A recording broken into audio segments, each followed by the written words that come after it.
How fiber optic cables are made. As everyone knows, to make the internet work, you need wires. Wires connect your computer to the internet. Nowadays, wires are what connect your home, business, or school routers to an internet provider. The wires used are copper cable.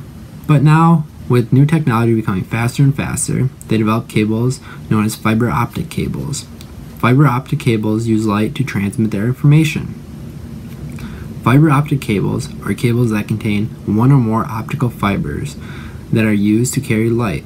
The optical fiber element are typically individually coated with plastic layers and are contained in a protective tube suitable for the environment where the cable will be deployed. An optical fiber is a flexible, transparent fiber made by drawing glass or plastic to a diameter slightly thinner than your hair.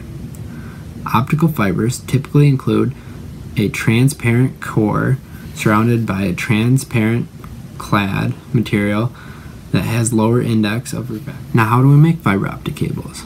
A preform needed in making fiber optic cables is a cylindrical glass blank that provides the source material from which the glass fibers will be drawn into. Making a preform involves a chemical process known as modified chemical vapor deposition.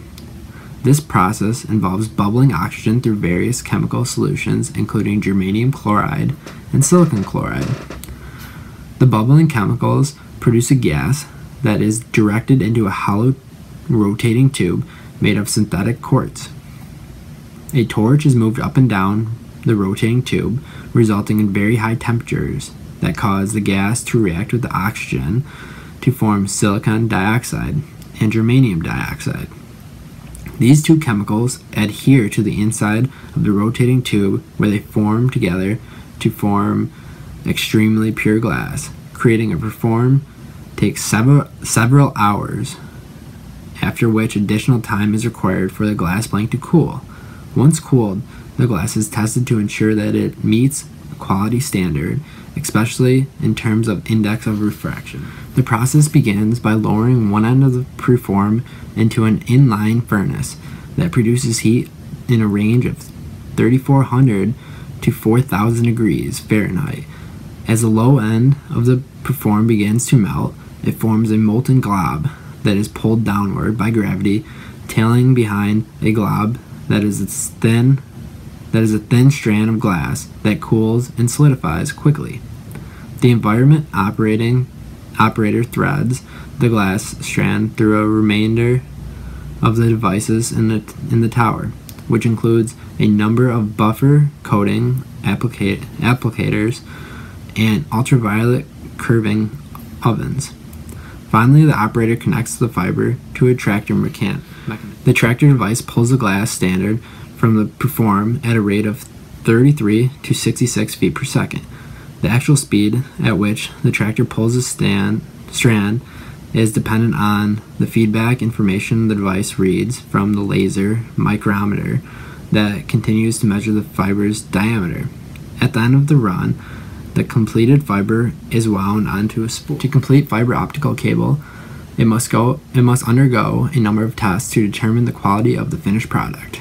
The following are a few of the assignments involved: refractive index profile, fiber geometry inspection, tensile strength, bandwidth capacity, chromatic depression, quality control, and optical fiber production. Various factors influence the quality and purity of the optical fiber. These include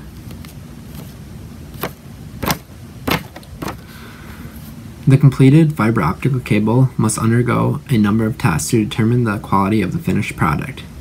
The following are a few of the assignments involved: refractive index profiling, fiber geometry inspection, tensile strength, bandwidth capacity, adhesion at different wavelengths, chromatic depression, operating temperature, and humidity range.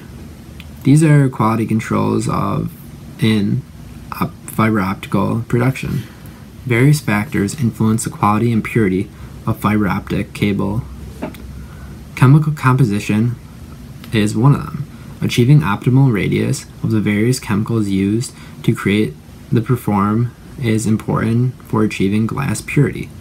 This mixture of chemicals also depends on the optical properties of the fiber that will be produced from the preform, including coefficient of expansion, index of refraction, and so forth. Another one is gas monitoring. It is critical that the gas composition and rate of flow be monitored throughout the process of creating the preform. It is also important that any values, tubes, and pipes that come into contact with the glass be made of corrosion-resistant material. And final, heat and rotation. The hollow cylinder